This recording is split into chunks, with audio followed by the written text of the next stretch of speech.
नमस्ते। हमारे चैनल में आपका एक बार फिर से स्वागत है। क्या आप जानते हैं कि ऑस्ट्रेलिया को अपने 2023 व 24 माइग्रेशन प्रोग्राम प्लानिंग लेवल पर एक बार फिर विचार करने की ज़रूरत है। सरकार ने 1,90,000 जगहों पर प्रोग्राम निर्धारित करते हुए पिछले साल की तुलना में 5,000 जगहों की कमी की घोषणा की है। ये ध्यान रखना ज़रूरी है कि प्रोग्राम में दिए गए वीज़ा की गणना की जानी चाहिए, चाहे व्यक्ति पहले से ही ऑस्ट्रेलिया में हो या नहीं। ज़्यादा जानकारी के लिए हमारे साथ बने रहें और इस वीडियो को लाइक, शेयर और सब्सक्राइब करके हमारे चैनल को सपोर्ट ज़रूर करें। 2023 व 24 के माइग्रेशन प्रोग्राम में एक ज़रूरी बदलाव ये है कि 1 जुलाई 2023 से ऑस्ट्रेलिया के परमानेंट माइग्रेशन प्रोग्राम में फॉरेन अफेयर्स और ट्रेड द्वारा प्रशासित नया permanent residence Pacific engagement visa शामिल नहीं होगा।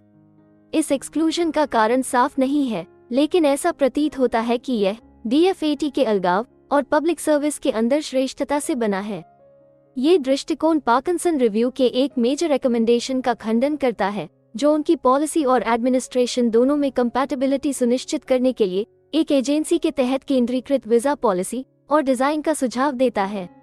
एक और उल्लेखनीय बदलाव ये है कि 1 जुलाई से शुरू होने वाले न्यूजीलैंड के सिटीजन्स ऑस्ट्रेलिया में 4 साल या उससे ज्यादा समय से रहने पर सीधे ऑस्ट्रेलियाई सिटीजनशिप पाने में सक्षम होंगे, जिसकी वजह से उन्हें अब परमानेंट रेजिडेंस वीजा के लिए अप्लाई करने की जरूरत नहीं होगी। ये 2001 से पहले की स्थिति का जवाब है, जब न्यूजीलैंड सिटीजन्स के बहुत कम सिटीजन्स ने परमानेंट रेजिडेंस वीजा की मांग की थी। हाल के सालों में लगभग 8,000 से 10,000 परमानेंट वीजा के स्थान न्यूजीलैंड के सिटीजन्स द्वारा लिए गए थे, विशेष रूप से स्किल्ड इंडिपेंडेंट कैटेगरी में। इन स्थानों के अब अवेलेबल होने से दूसरे देशों के सिटीजन्स को समायोजित किया जा सकता है, प्रभावी रूप से 2022 व 23 के लेवल से परे माइग्रेशन प्रोग्राम की स्किल स्ट्रीम को एक्सपैंड किया जा सकता है।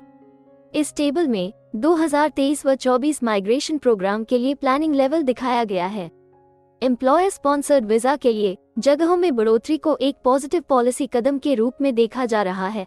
हालांकि ये ध्यान दिया जाना चाहिए कि इन वीजा का एक जरूरी हिस्सा टेम्पररी एम्प्लॉयर स्पॉन्सर्ड वीजा पर पहले से ही ऑस्ट्रेलिया में रहने वाले व्यक्तियों को दिया जाता है।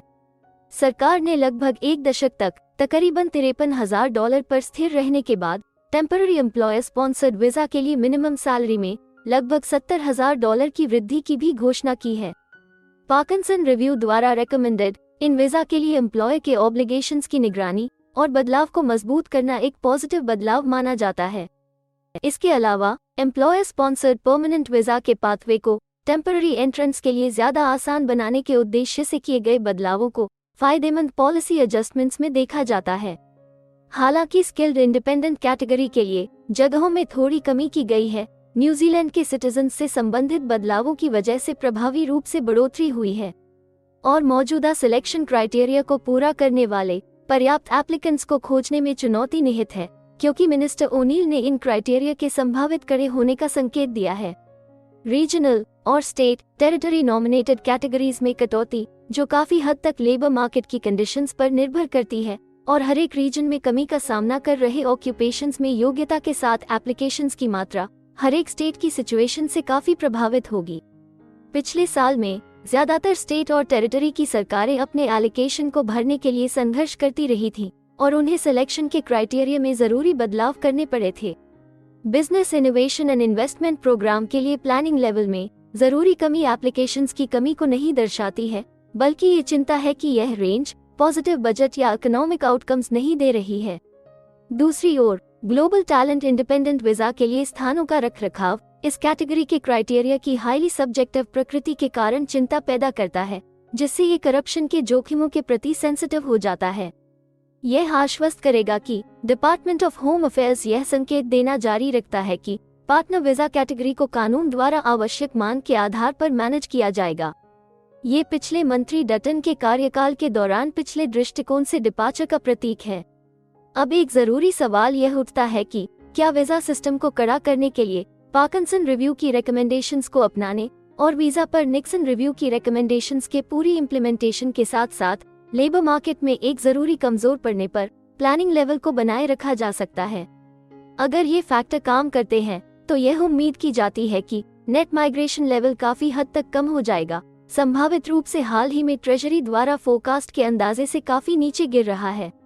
हमें उम्मीद है कि हिंदी भाषा में इमिग्रेशन से जुड़ी जरूरी और सही जानकारी पहुंचाने की हमारी कोशिश आपको पसंद आ रही होगी। कृपया कमेंट में अपने सजेशंस और फीडबैक्स जरूर दें और हमें सपोर्ट करने के लिए हमारे चैनल को लाइक, शेयर और सब्सक्राइब जरूर करें।